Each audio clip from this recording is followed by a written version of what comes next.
Hei, salutare, eu sunt Like TV și bine vă găsesc la primul episod de Subway Surf.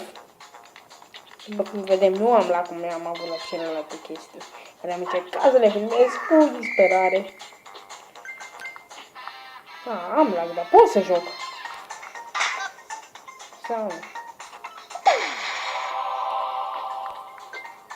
Sunt bogat. Bun.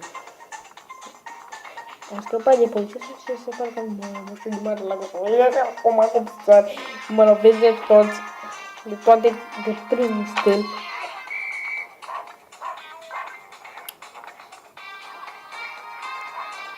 Era o chestie de Crăciun în care, așa, în care era ăsta îmbrăcat de Moș Crăciun și câinele în rând. Bine știu să vorbesc. Login complet bim. Cloud, n-am net. Asta e chestia. Mă întrebam eu. Care-i problema?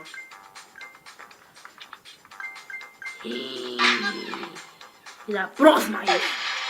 Da, bine știu să joc, mă. Așa, consum toate cheile. Și dau cu capul de tot. Cât alagul pot să am.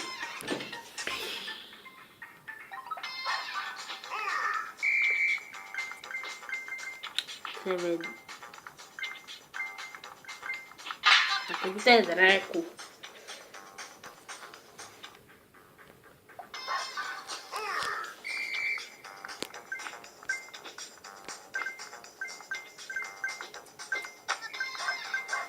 Hai cuțu!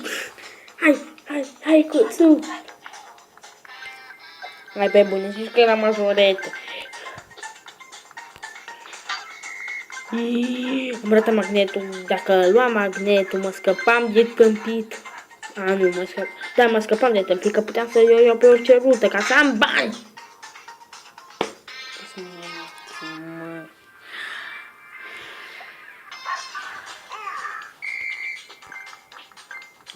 Frumos știu să vorbesc.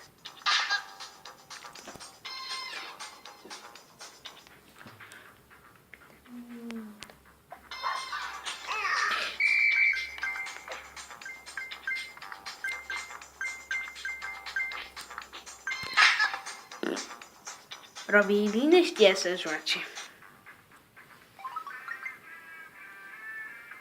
15 kg. Și eu aveam vreo 30. Și mi-am gândit să mă pe toate. 14 kg. Unger, mă. Cântecul ăsta. Sunetul ăla se auzea parcă. Wow, ce bine se pricepe grăsanul.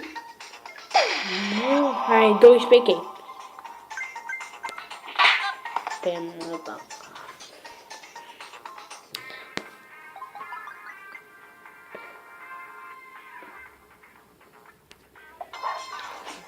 Priganie. Da, jump 20 times. What?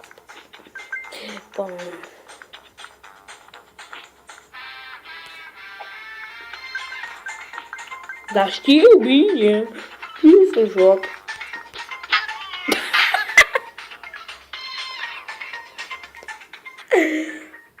Epic.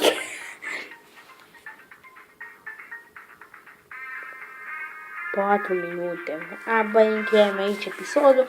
Să nu uitați de like, comment, subscribe. Ne vedem data viitoare. Pam!